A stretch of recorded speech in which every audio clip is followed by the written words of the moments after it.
Olá e bem-vindo a mais uma aula de cálculo numérico. Na aula de hoje a gente vai continuar o assunto de problemas de valor inicial. A gente está dentro de equações diferenciais ordinárias e na aula passada, que já está online, a gente falou sobre o problema de valor inicial e implementou o método de Euler e o método Runge-Kutta. Então hoje a gente fala um pouquinho mais, estendendo para ordens superiores e para sistemas de equações diferenciais, tá? Que são essencialmente o mesmo assunto, como a gente vai ver. E o método é a mesma coisa também. Então, eu vou considerar dois problemas aqui para a gente resolver e implementar o método para eles. E os dois problemas são o problema do pêndulo, ok? Deixa eu... ok. O problema do pêndulo, que você tem, essencialmente, você tem alguma coisa segurando o pêndulo aqui. E olha, essa coisa pode não existir para você poder ter o pêndulo flutuando, digamos. Na verdade, você segura o pêndulo numa posição inicial, certo?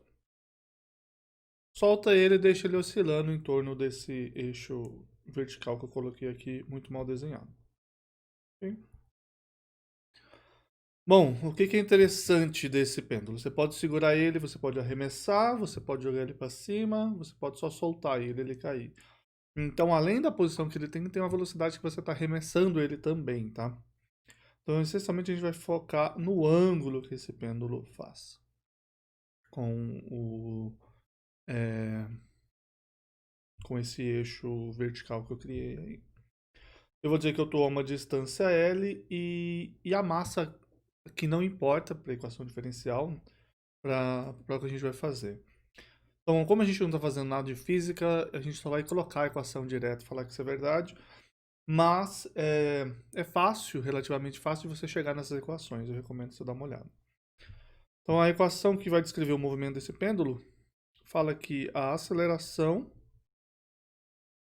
angular, né? Então, a gente está falando do ângulo θ. Segunda derivada é a aceleração. Vai estar dada de acordo com esse valor aqui. O seno do ângulo, a gravidade e o tamanho da barra, tá?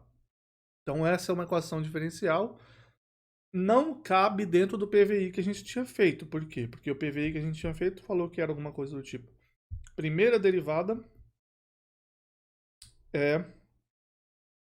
depende da função e do ponto. Só. E a gente falou que no instante inicial a gente tem o valor. Então isso não cabe dentro dessa definição porque é a segunda derivada. No entanto, o que a gente vai fazer, e é o que se faz não só para fazer equação diferencial aqui, mas em outras áreas também para resolver, para analisar esse sistema, é criar uma variável intermediária.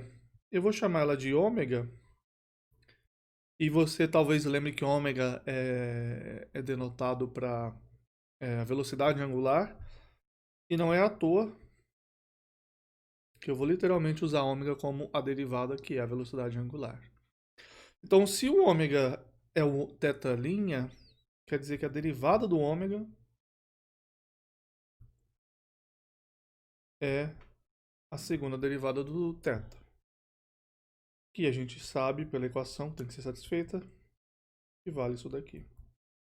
Ou seja, agora eu tenho uma primeira derivada sendo relacionada com uma coisa que não tem derivadas, tá? Só tem t e a minha função θ, no caso.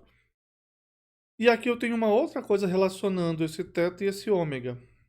Então eu posso escrever, não exatamente igual que eu escrevi, mas no fundo vai ser, porque eu vou fazer ser. Eu posso escrever assim.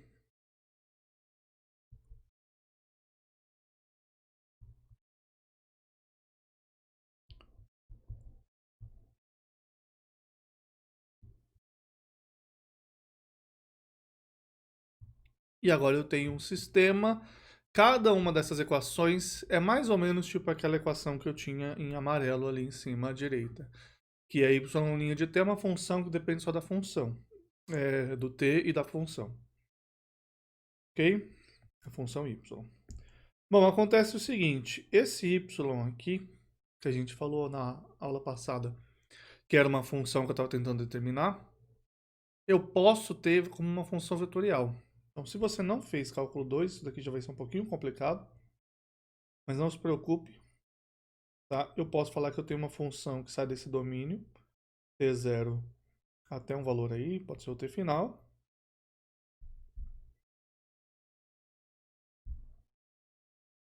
E vai no R alguma coisa. Por exemplo, Rn. Eu estou usando N para alguma coisa? Acho que eu estou. Vamos colocar M. Então, em algum lugar, um espaço aí, tá? Então, o que eu estou falando? Eu estou falando que a minha função y descreve alguma coisa que não está no tempo, simplesmente. Não é a posição do objeto conforme ele vai se movendo no tempo. É a posição bidimensional ou tridimensional desse objeto no tempo. Em vez de ser só a temperatura de alguma coisa conforme ela vai mudando no tempo. Pode ser, por exemplo, o voo da abelha, como o meu professor Rigas gostava de falar na Unicamp. Lá você tem uma abelha, ela sai voando e você consegue descrever esse movimento então com essa função y. Beleza? Então é a mesma ideia. O que eu vou fazer aqui é chamar tudo isso daqui de y' de t. E eu vou pegar esse ômega e esse θ e esse ômega eu vou chamar de y. E para diferenciar, embora não seja necessário, eu vou usar y maiúsculo, tá? Não é necessário e para outras coisas eu não gosto. É o único momento que eu gosto de usar y maiúsculo é aqui. Então, y maiúsculo de t vai ser uma função que recebe t e retorna um vetor de duas posições com θ e ômega. E quando eu faço a derivada dessa função, ela dá exatamente a derivada de cada componente. Ok? Então, isso daqui é um assunto introdutório do cálculo 2, está no capítulo 13 do Stewart, tá? Então, não se preocupe, não é uma coisa muito avançada. Seria as primeiras 3 semanas de cálculo 2, você já viu isso. Então, beleza. A gente tem y' de t.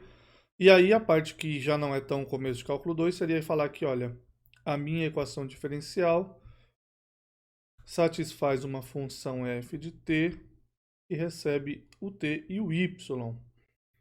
E isso já era cálculo 2 antes, tá? Porque t e y é uma função de duas variáveis, né? F de t e y. E agora é um pouquinho mais. Eu tenho um argumento que é uma função. Mas é a mesma coisa de antes. O meu ponto inicial y0 agora é um ponto inicial que pertence ao Rm. Isso quer dizer que eu preciso de alguma coisa inicial para o θ e para o ômega. E lembra que eu falei que o ômega é a velocidade angular? Então o que eu estou falando aqui é justamente que eu tenho, ou que me interessa, essa posição inicial e... Deixa eu escolher uma cor melhor. Essa posição inicial e o ângulo, desculpa, e a velocidade inicial que eu arremesso esse negócio. Então é isso. Beleza? Bom, isso eu estou dizendo para você é uma possibilidade que eu posso fazer, certo? E eu transformo isso num PVI, só com uma função vetorial. Ok, mas agora eu tenho que fazer os métodos todos de novo. O que vai acontecer? Exatamente a mesma coisa. E a graça é essa, porque todos os métodos que a gente fez eram métodos da forma nossos métodos. Era alguma coisa onde você calcula uma primeira... Eu tinha usado θ lá anteriormente, não vou usar θ dessa vez. Normalmente eu uso kappa, eu vou usar ni. Você calculava um ni, que era a função num ponto, em geral no ponto inicial, né, no que você está, TK, YK. Aí você calculava um ni2, se você tivesse só o ni1 era o método de Euler, que era o método de primeira ordem. Se você tivesse com o método de Runge-Kutta de segunda ordem, o método de Euler aperfeiçoado, modificado, ponto médio, etc. Você fazia alguma coisa do tipo f de tk mais alguma coisa, yk mais um ni1 que multiplica alguma coisa. Aí você pegava um Ni3, se você tivesse com um método de terceira ordem, que era um f de tk mais alguma coisa, e yk mais um Ni2 vezes alguma coisa. E aí você tinha Nik, o quarto deles, Ni4, tk mais alguma outra coisa, yk mais um Ni3 vezes alguma coisa. E no final disso tudo você fazia a atualização do yk mais 1, como sendo yk, mais uma média dos Nis. Tá? Isso aqui com 4. Então com um só era uma de Euler. Com 2 era um Runge-Kutta de ordem 2, que a gente viu, a gente chegou até a abrir a conta, foi horrível. Espero que vocês tenham gostado, no entanto. E com 4 é um Runge-Kutta de ordem 4, que eu não lembro se eu implementei, mas eu abri a conta online para vocês verem. E a ideia é que é exatamente igual. Cada um desses f's retorna um vetor. Ni1, Ni2, Ni3 e 4 vai ser um vetor. YK mais 1 é vetor. Média de vetor, você soma todos eles e aí você multiplica pelo inverso de um número, quer dizer, divide, vira uma média. Desde que você não faça conta vetor com vetor, tá tudo bem. E você não faz conta vetor com vetor, nenhum desses métodos, tá? Então é muito fácil de implementar o método de Euler, de Runge-Kutta de ordem 2, Runge-Kutta de ordem 4, da mesma maneira. Então vamos fazer isso aqui agora. Então vamos lá, eu vou pegar o método de Runge-Kutta de ordem 2. E aí eu vou fazer um Runge-Kutta 2 sistemas. Vou colocar syst. Eu vou receber um T0, que é um número TF, que é um número Y0, vai ser um vetor agora. Minha F, só para ficar diferente, eu posso mudar para Fona, mas não quero. E aqui é onde fica diferente. Então aqui eu tenho um W que era um vetor de zero com as soluções. Agora eu preciso de um vetor, de uma matriz com as soluções, onde cada linha ou cada coluna vai ser uma das soluções. Eu vou usar aqui, sem nenhum motivo, eu acho que eu vou colocar cada coluna uma solução. Então eu tenho número de linhas igual ao número de elementos no vetor y0. E eu tenho n mais 1 elementos. O primeiro deles agora quer dizer a primeira coluna, é o y0. Isso aqui é igualzinho. Isso daqui agora, esse WK é 2 pontos K. Isso aqui é 2 pontos K. Isso aqui é 2 pontos K. Isso aqui é 2 pontos K mais 1. E veja que o resto não precisa ser modificado em nada. Espero que eu não tenha feito nada errado aqui. T e W roda, a priori, é para funcionar. Aqui, na verdade, ele nunca dá erro, porque não tem o que dar erro. E eu vou exatamente criar o do pêndulo que a gente acabou de fazer. Eu mudei de ideia, em vez de fazer Runge-Kutta de ordem 2, eu vou fazer logo Runge-Kutta de ordem 4, porque a gente já coloca a fórmula aqui. Então a forma desse Runge-Kutta é bastante simples, e eu não preciso desse beta, que é um dos motivos pelos quais eu já simplifico isso daqui tudo. Não tem alfa, não tem delta, ele é simplesmente h sobre 2, h sobre 2, θ 1, aí o θ 3, ele continua sendo h sobre 2 e h sobre 2, θ 4, ele vira h e θ 3, e os pesos são θ 1, 2 θ 2, 3, não, 2 θ 3 e θ 4 sobre 6, porque é uma média ponderada simplesmente. Rodei Runge-Kutta 4 syst, que é o sistema, e vamos testar para ver se ele funciona. E aqui, a primeira coisa que eu vou fazer é exatamente o sistema que a gente viu, tá? Então a gente está aqui nesse sistema, tá? Então a gente tem ômega t, θ' é ômega, e ômega, isso, e ômega' é menos g sobre L seno de θ de t. Então aqui eu vou mudar o nome das coisas, tá? Porque senão fica muito complicado de ficar escrevendo. O θ vai ser y1 e ômega vai ser y2. Então isso daqui é y1 linha, y2 linha, y2 e y1. Note que vai ficar meio confuso que aqui embaixo eu coloquei o K embaixo e aqui eu tô com o K embaixo também. Eles não são a mesma coisa. Esse índice 1, 2 é o índice da minha função. E aqui embaixo esse índice é o índice da minha, do meu vetor. Então aqui, para ser mais exato, eu deveria colocar o K em cima. Nesses lugares, tá? É uma coisa pequena. Mas enfim, notação é sempre um trabalho. O importante é que aqui eu vou definir uma função f que recebe t e y. E eu coloquei como um vetor de propósito. E a primeira coisa dessa função, o θ' é ômega, que é o θ2. Vai simplesmente y a segunda coordenada. E a outra coordenada é menos g, que eu não defini ainda, vezes y1 dividido por L. Então, g eu vou usar como 1, mas g não é 9. Sim, muda as coordenadas e fica 1, não tem problema. Até porque a gente não vai fazer passar um gráfico em tempo real, então não faz diferença. E o L eu vou usar 5 porque sim, não tem nenhum motivo. Tá? Então, também poderia ter colocado 1, mas enfim, só para deixar diferente, né? Essa é a minha função. Valores iniciais eu vou colocar separado porque eu quero poder mexer nisso depois.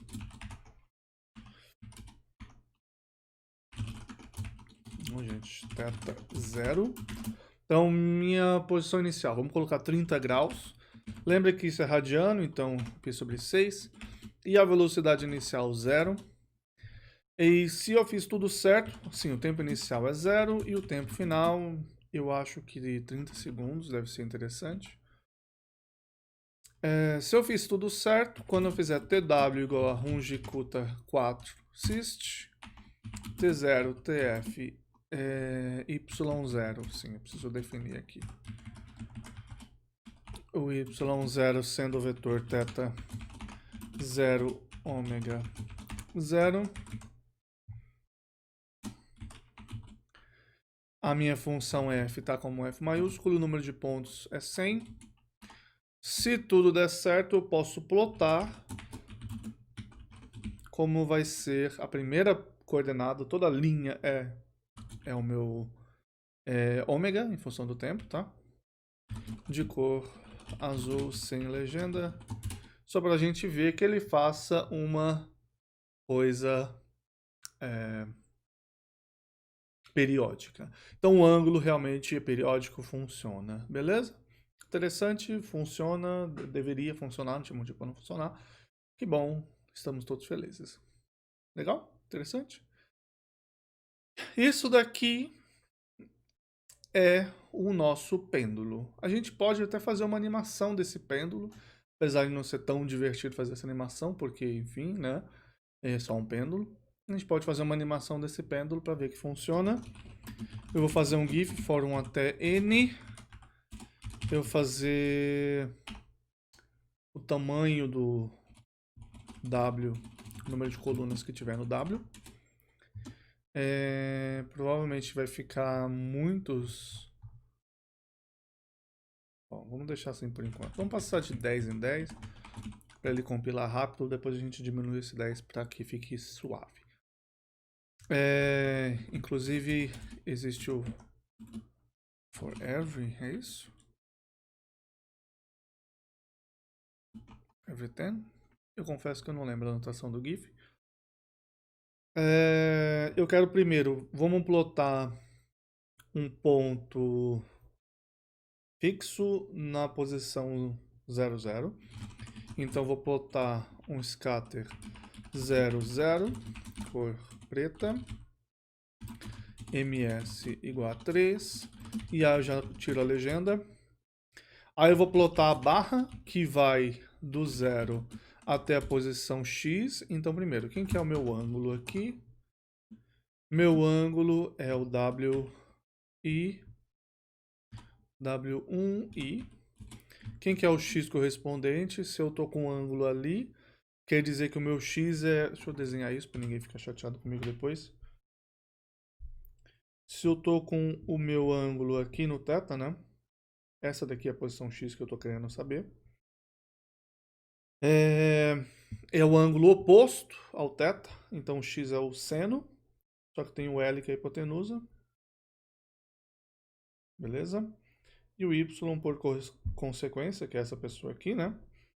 Vai ser, lembrando que eu tô para baixo, então vai ser menos o L cosseno de θ.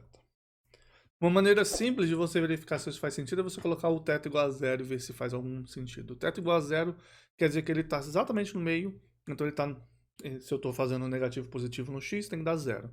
Seno de 0 a 0 funciona. E o meu y vai ficar cosseno de 0, que é 1, fica menos L, então também funciona. Então, uma maneira rápida de você testar. L vezes seno de θ. O y é L vezes cosseno de θ. Então, eu vou fazer um plot. Ele vai do 0 ao x, e aqui vai do 0 ao y.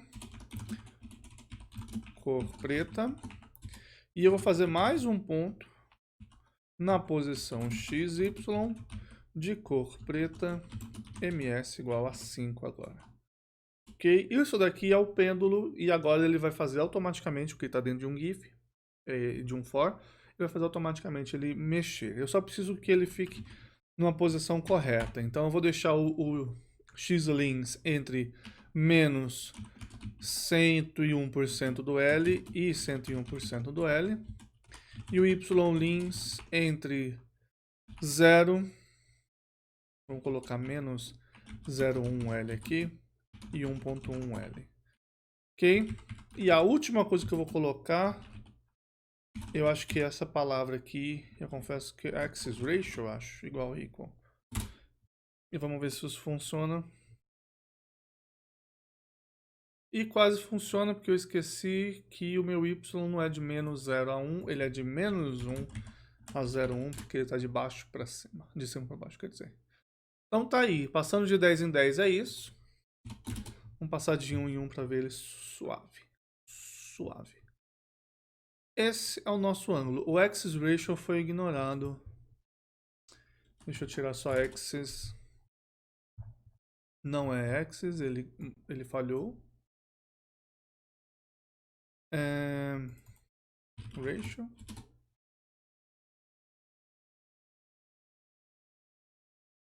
Também não parece estar certo. Enfim. Mas ele tá melhorzinho agora. Ok?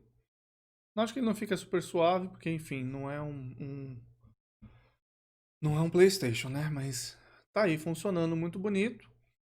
Dica e desafio, na verdade, para você fazer pêndulo duplo. Extremamente importante você fazer o pêndulo duplo uma vez na vida, tá?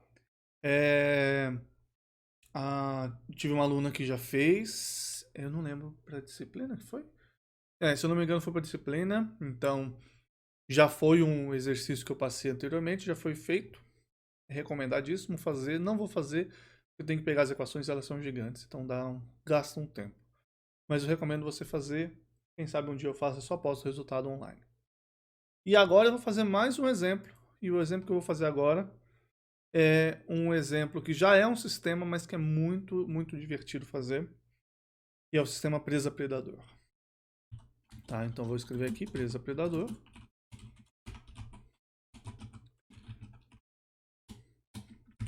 E o sistema presa-predador, ele é o seguinte, é um sistema de equações. Então agora já são duas coisas, não é mais uma coisa só. Que descreve a relação entre duas populações. Uma dessas populações, se você deixar ela livre no ambiente, ela se multiplica. E o caso mais comum é o coelho. Se você deixa no ambiente que tem comida, ele vai se alimentar e vai se multiplicar, tá? Você não tem nenhum predador, ele morre. Ele vive e vai se explodir a população. Então, não assume competitividade entre a própria população. E a outra é uma população de alguma coisa que se você deixar num ambiente que não tem uma outra população para ele se alimentar, ele morre. Então, tipo raposa, sendo o caso comum. Você pode colocar, acho que lobo também, por exemplo, certo? Então, coelho e lobo, raposa, enfim. O coelho sozinho sobe a população, raposa sozinha cai a população, ele morre. Se você colocar os dois juntos, quanto mais coelho tiver e mais raposa, né, pegando, eles vão morrendo e as raposas vão crescendo, tá? Então você escreve, são as equações de Lótica, Volterra também. Não é a minha área, tá? Então não se preocupem se eu falar uma coisa errada, a culpa não é minha, porque eu tô cagando regra. Você tem a população 1 aqui, no caso coelho. Todas essas variáveis que eu vou criar vão ser positivas, tá? Esses parâmetros, quer dizer. Inclusive, eu acho que eu já vou colocar o nome.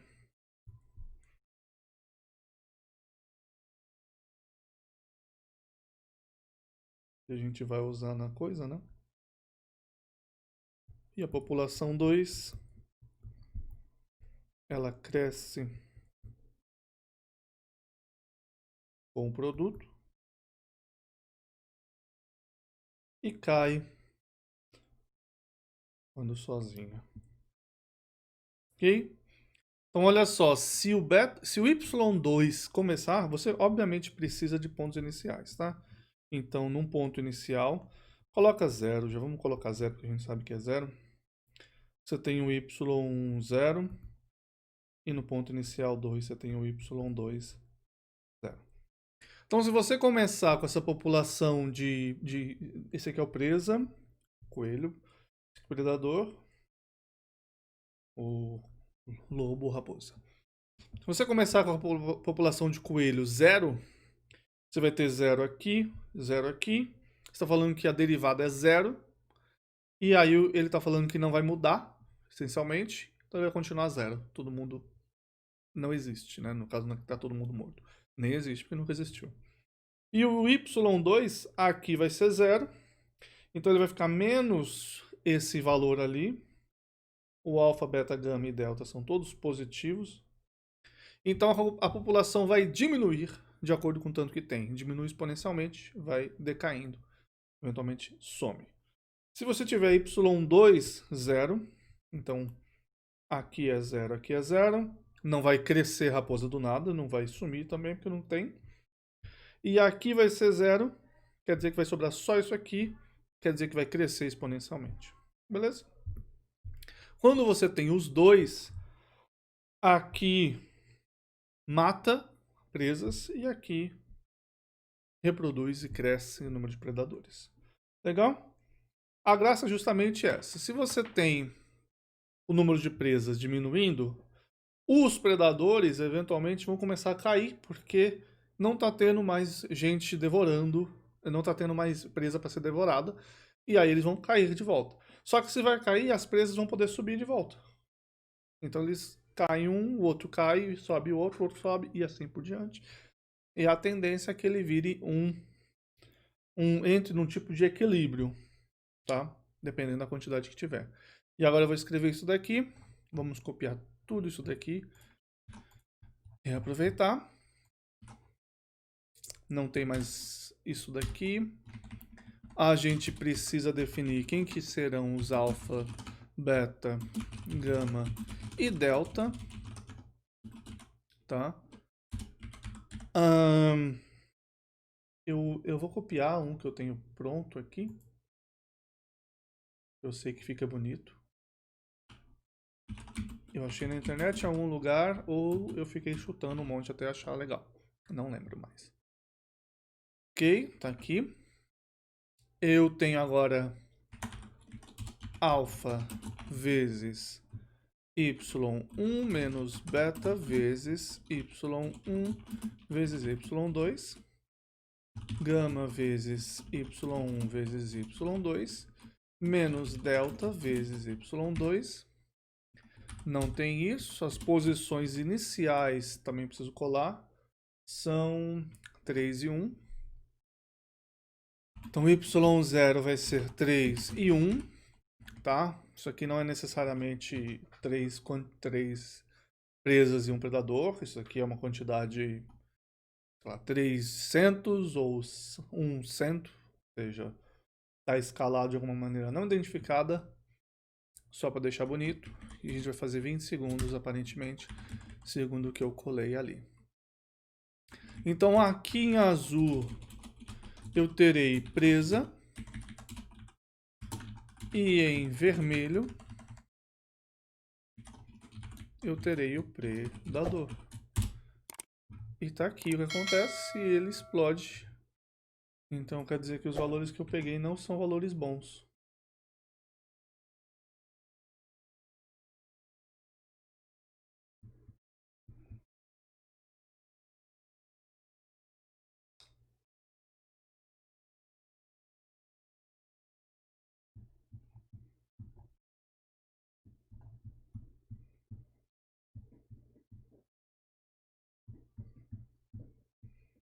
O beta está no produto, o gama está no produto e o delta está no Y2. Tá corretinho, corretinho. Ah, sim, achei. O problema é esse aqui. Esse Y0 eu mudei de nome. E agora funcionou. Ok? Então aqui eu estou usando... Deixa eu aumentar o número de pontos. 500. Aqui eu estou usando 500 pontos, fazendo um Runge-Kutta de ordem 4, que está muito bom, tá? Então você vê, o número de presa começa grande, 300 na população. O número de predador aqui embaixo, como tem tanta gente, ele começa a crescer. O número de presa cai. E aí o de predador é obrigado a cair depois também. E aqui você vê uma situação de estabilidade. Legal? Obviamente a gente pode fazer uma animaçãozinha. Eu vou copiar essa animação para não precisar ficar repetindo tudo. Aqui eu faço a animação porque eu ia salvar ela, não preciso salvar mais. Então eu posso fazer assim. Vou colocar every 10 e mandar rodar e ver o que acontece. Esse frame anin vai dar tudo errado. Aqui é W, aqui é W, aqui é W, W, W, W, W e W. Essas figuras, obviamente, eu levei um tempo aperfeiçoando, então estou cuspindo elas aqui porque eu não quero ter que ficar aperfeiçoando novamente. Tá aí, agora bonitona. Posso arrumar para every 2 para ficar suave. Vou até dar um zoomzinho a mais. Todos possam curtir essa animação que fica muito bonita. Vocês vão gostar. Então, olha só. Aqui à direita você tem exatamente a população no tempo, tá? De 0 a 20 segundos, mas enfim, ignora as unidades, tá? Finge que é tudo sem unidade, esqueci a palavra que tem exatamente para isso. E aqui você tem os coelhos e as raposas, no caso presa predador, no espaço deles só. Então eu estou olhando para o espaço, o tempo é essa bolinha se movendo, mas eu estou olhando para essencialmente uma curva que descreve todas as posições que eles vão assumir. E você vê claramente isso daqui está em loop, isso daqui é uma situação de estabilidade. Se eu começasse com mais coelhos no lugar de 3, fosse para 4 já. Então a gente pode fazer aqui com 4 coelhos. Tá? Você vê que ele sobe um pouquinho mais. Eu vou, para não ficar tantas coisas, eu vou diminuir isso daqui em 5, isso daqui em 5. Ficou muito pouco agora, vamos dobrar. Um pouquinho mais, 10. Deixa eu ver se ele fica suave com 100. Suave o suficiente. Note que a suavidade ali é só para desenhar, tá? Mandar rodar de novo, que é para ser mais rápido, que eu diminui a quantidade de pontos para isso. Então você vê que ele continua numa situação de estabilidade, só que agora ela é uma situação diferente, tá? Você vê que o resultado aqui é diferente. Eu poderia aumentar ainda mais, colocar 40, ele fica em situações extremas. Aqui dá tempo de ele morrer aparentemente, e aí não existe mais, não está mais em estabilidade. Okay? Então existem situações limites. Uma situação interessante é a seguinte, e se eu aumentar o suficiente, vamos aumentar para 2, os dois começam juntos, é muito grande, 1.5, 2.5, 3, bom, enfim, é meio difícil de achar. Tá, você vê que ele tem um espaço aqui que ele está e como varia, né, digamos assim, o nosso espaço, né? Soluções, o número de coelhos vai entre mais ou menos uns 0,8 e uns 3. Dependendo do valor que começar os coelhos e as raposas, esse ovo que está aqui, né, esse ciclo, ele fica menor e menor e menor. Então, se eu escolher valores adequados, aqui eu acho que eu posso aumentar um pouquinho mais, certo? Se eu escolho valores bem adequados para isso e eu não tenho eles prontos, eu tenho situação onde esse ciclo fica essencialmente uma bolinha só aqui no meio. E eu consigo achar um ponto, resolvendo o sistema que eu não vou, onde ele fica estável. Então a população fica contínua e estável ali. Beleza? Enfim, é só divertido de fazer, eu gosto de mostrar. E aproveitando que a aula já acabou, eu vou fazer mais um exemplo que eu gosto bastante, tá? Então aqui de novo a gente está com essa situação. E eu quero introduzir uma doença, tá? Então o que eu vou fazer é o seguinte. Aqui o meu alfa é constante igual a 1. Eu vou mudar o meu alfa para que ele não seja mais uma constante, ele seja uma função do tempo. Vamos copiar. A minha função alfa, inclusive eu chamei de alfa f para diferenciar. A minha função alfa f ela é o seguinte, quando chega em 10 segundos, vou voltar para os 20 e para os 200, eu acho que já dá para ficar interessante. Quando está entre 10 segundos, tá? Eu vou tirar para deixar só a animação. Tá rodando enquanto isso. Quando está em 10 segundos, esse aqui então é um módulo, isso é uma função ternária, tá? Então isso aqui é um if. Então se o tempo entre 10 segundos for menor que 2, ou seja, entre 8 e 12 segundos, a minha taxa de crescimento vai ser 0,1. Isso é 10% da taxa de crescimento que eu tinha antes. E a minha taxa de crescimento, tirando isso, é 1, que é exatamente a taxa que eu tinha antes. Então, numa situação normal, ele vai crescer normal. Só que durante 8 e 12, nesse caso, segundos, mas esse período entre 8 e 12 e algo, a população muda. A população deixa de crescer tão rápido e cresce muito menos. E é isso que a gente vai ver aqui embaixo. Então, olha só. Nesse instante, a população de coelhos em vermelho cai, certo? Ela deixa de ter um crescimento tão grande, ela bruscamente cai. A população de raposas cai junto, só que depois ela vai e sobe de novo. E aí ele muda completamente. E você consegue ver aqui que ele sai de um ponto de estabilidade. Estava aqui, aí quebrou entre 8 e 10 segundos, e aí ele continua. Legal? Se fosse só 0,1 era uma coisa, mas não é. Se fosse, ele estaria provavelmente com uma curva que envolve isso daqui. Mas como ele era crescimento alfa igual a 1, nesse ponto ele quebrou e aí ele voltou para o alfa igual a 1, ele tem duas curvas de fase. E essa curva depende do ponto inicial, essencialmente, e não dos parâmetros. O formato da curva ou a família de curvas depende dos parâmetros, mas qual das curvas que ele está satisfazendo depende do ponto inicial. Legal? Só para se divertir mesmo. Enfim, só queria poder mostrar essas coisas. Então, deixa eu voltar para cá. Então é isso. Nossa aula de problema de valor inicial é essa. A gente mostrou tanto o problema de valor inicial para uma função de uma variável, quanto para sistemas e também para equações mais complicadas que a gente transforma numa equação de uma variável só. E os métodos básicos, tá? Então, essencialmente, se você quiser entender os métodos de onde ele veio, a aula anterior é a aula indicada. Nessa aula a gente focou só em fazer os gráficos para funções mais interessantes.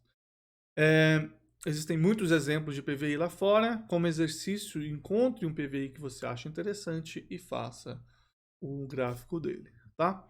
Note que isso é uma variação no tempo, tá? Vai ser diferente do próximo tópico, que é o problema de valor de contorno, onde a gente não tem essa variação no tempo mais. Beleza?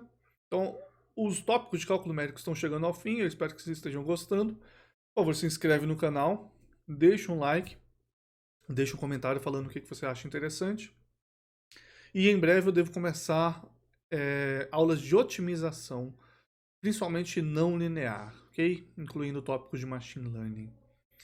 É isso, obrigado por assistir e a gente se vê na próxima.